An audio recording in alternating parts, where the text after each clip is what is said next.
What is up, everyone? I'm Skratch. Welcome to another Raid Shadow Legends video. Hope you guys are having an amazing day. Beautiful and sunny here in the UK, so life cannot get better. Now, in today's video, guys, I wanna basically give you guys a couple of tips on how to prepare for the new game mode coming to the game, which of course is Hard Mode Faction Wars. But I wanna give you a lot of tips on the Great Hall, okay? That's what we are going to prioritize in today's video. To be honest, I haven't done a video on this in a very, very long time, and I just want to make sure that you guys are getting on the right track to basically prepare ahead of time. So, we all know it that the new game mode, which will be coming to the game, Faction Wars Hard Mode, might become the most challenging content in the entire game, okay? This is something that I have been looking forward to for a very long time, to be honest. I had a blast completing the Faction Wars, but the most important thing, I had a blast collecting Lydia and all of the rewards from there, because we got pretty good rewards overall. So this time around, that won't be different. We are actually going to get some amazing rewards. Seems like we are going to get 2 new gear sets, even though the materials look exactly the same like the ones that we currently have in-game. Maybe we're not gonna get new gear sets, and it's just something that they've mentioned in the video, or maybe I misunderstood that. Either way, we're gonna get new glyphs rarities, we're gonna get materials to forge relics, and of course this will be way more challenging than before, because to get the 3 stars, not only that you need to have a full team, nobody to die and stuff like that, but you will have requirements for each one of the factions. Now, I've heard people saying, Skratch, when you're talking about champions and events, you should always mention that these champions will be better with the new game mode coming out, Faction Wars Hard Mode. It's hard to tell you guys what requirements we will have in the Faction Wars. So I cannot really say this champion's value will increase when I have no idea what requirements each one of the faction will have. Now, another thing that is really, really important in my opinion, getting that mythical champion, getting all of the rewards, I feel like is going to be really important for every single one of you guys. So I want to make sure you guys are going to be able to prepare ahead of time and make the most out of it. I've already done it, okay? I've already done it, but I want to make sure you guys are doing it as well. So, heading back into the game. Great Hall, area bonuses, live arena. I know you hate it, but hear me out. Right now, even if you're not in the gold tiers in live arena, just play a little bit and slowly you're gonna get pushed into the gold tiers. It's very important to be in the gold tiers to be able to collect the gold crests, okay? Without the gold crests, you're not really gonna be able to do much. You're still gonna be able to get some levels in your area bonuses, but not much, okay?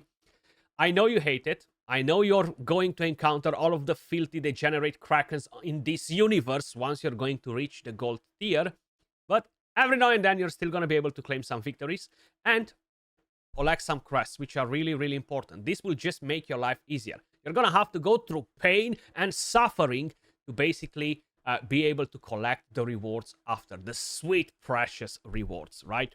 Now, if we are going to head over to the area bonuses, we are extremely fortunate that in the area bonuses, the Faction Wars comes in the lowest grade, grade 1, okay? Because this might become the hardest content in the game, and we're going to be able to upgrade it at the lowest possible cost in the game. If you are paying attention to Curse City, Phantom Shogun, Sand Devil's Necropolis, they're all grade 3, which means that they are extremely expensive to upgrade. You can see it right here on the screen. Super expensive. But if you're going to grade 1, I mean, the cost is what? 4 times lower, okay? So that's why it's really, really good. We're lucky with that. Now, personally, I was saving all of my gold crests for the Chimera area bonus, okay? That's something that they will add in the future at some point. Now, in order to fully max a grade 3, I will require to have over 80,000+ gold crests. So I was saving them. I had around 22,000. Then they released the video, what's next in Raid, Faction Wars Hard Mode. And I just went in and maxed everything in my Faction Wars, okay? Because with everything that I had, I maxed it. This will 1000% make my life easier when I'm going to move into hard mode. Not just that, but it will make my life easier right now when I'm farming normal mode, because this will work. Okay, a lot of people were wondering, is this going to work? Of course, it's going to work. So, if you're not as fortunate to be able to upgrade all of your faction wars, I would recommend you to start with one thing, okay? The most important thing is going to be the ignore defense. This is going to be absolutely game-changing. Then, the next thing, it can be, of course, the speed, which will be pretty helpful as well, because I am expecting these new bosses, and most likely the waves as well, to be faster, to be tankier, to deal more damage, to have more resistance, more accuracy. So all of these stats will be, of course, helpful. But the main priority should be ignore defense, speed, and then, of course, you can look at different things. Either crit damage, either the accuracy, either the resistance. Then look at HP, attack, and defense. Now, some of you guys might be like, Skratch, shut up. You already have your Hydra done. You already have different things done. I have other priorities. I don't care about faction wars just yet. And I do not disagree with you. I feel like the biggest trap for every single player is basically going and making this freaking clan boss, okay? Clan boss, where is it? Grade 3 for the Demon Lord, okay?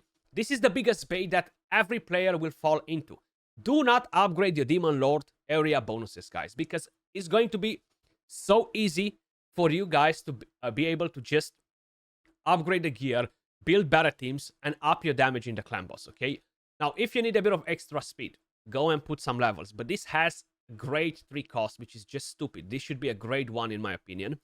And then, if you're going to go and get the ignore defense in clan boss, it's not worth it, okay?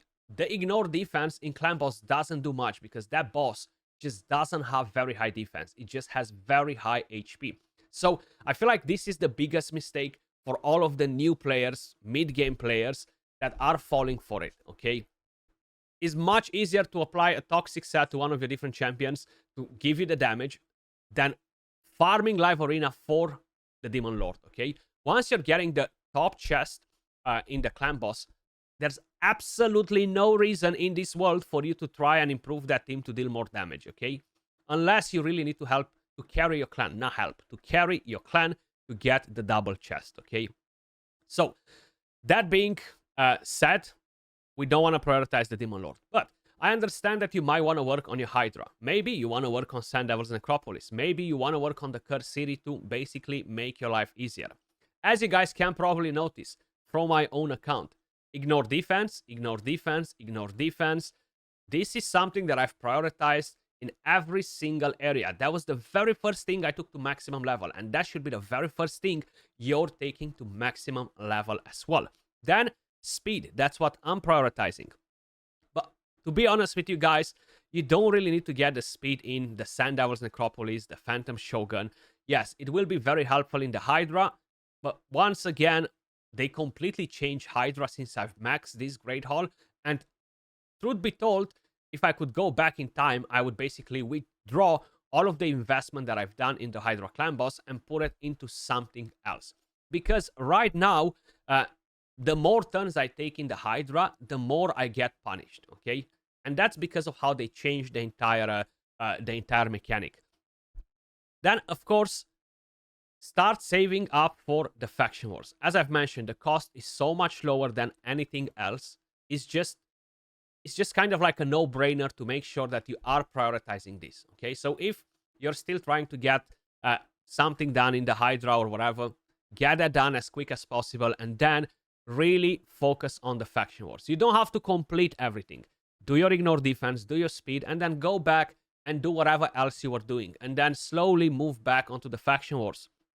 It's really not that hard, and I feel like it's going to give you such a massive advantage. It's going to be such a big upgrade that is just kind of like a must do in order to prepare for the new faction wars.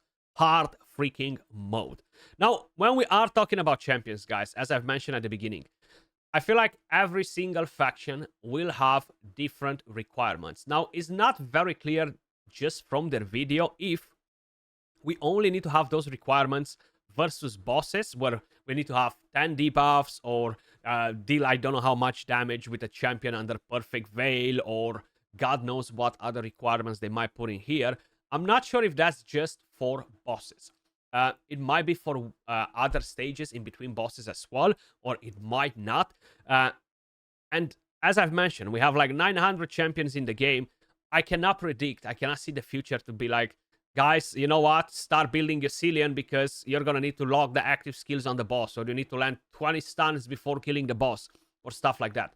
I cannot tell you that, you know, so we have to basically wait and see. Try to keep as many copies from all of these epic champions, no matter how trash they are at the moment, because you never know where a crappy Gerhard might come in hand with some skill that he has available, and it might actually be required for the 3-star on a boss or something, you know. I just gave Gerhard as an example. He just doesn't do anything special or stuff like that, but I would suggest you to keep a copy of every single epic, at least till the faction wars are released. So instead of feeding them in the meantime, we probably have a month or 2 months till that update comes in game. Start basically stocking up on epic champions, just to basically have something available if needed, okay? Like, I have so many epic champions that I'm not using. They're just at level 60 because I'm trying to keep a copy of each one of them, and I might get rewarded because of it. So don't use them as chickens. Start saving them up, and that might pay off. It might not, and then you can just turn them back into chickens if you feel like it. But once we're gonna have that in game, we're gonna see what the requirements are for each stage or just for the bosses. We're gonna know exactly what champions we need from each faction, and like that, we're gonna make basically our life easier. One thing that I can most likely tell you, it will 1000% be very locked behind specific champions, okay? Now, I don't necessarily think that they're gonna lock it behind legendary champions only. I feel like epic champions will be helpful in there, even if we might not have them at the very beginning. Down the line, they will introduce those epic champions. But it's better to be prepared than not. You want to collect the rewards, man. That's why we're playing the game. And as I've mentioned, the rewards seem pretty damn sweet, right? It's not just that we're getting the mythical champion, but we're getting big stones, primal shards, we're getting gemstones. And this is at the end of the milestones. Considering that it's hard mode, the rewards should be looking much, much better than usually, right? So that's pretty much it. That's my advice to you to start preparing for the new Faction Wars hard mode difficulty. Great Hall will play a very, very important role. And I'm going to mention it again. We are fortunate that the cost is very, very low, comparing it with all of the new game modes that have a grade 3. So it should be a no-brainer to work towards completing the Faction Wars and then head back into the rest. And then start saving for the Chimera. Now I'm saving again for the Chimera. I'm not going to upgrade anything else. But as usual, that was all for the video. Hopefully you found it helpful. Much love. Appreciate all of you guys watching. And I will catch you all in the next one. Peace.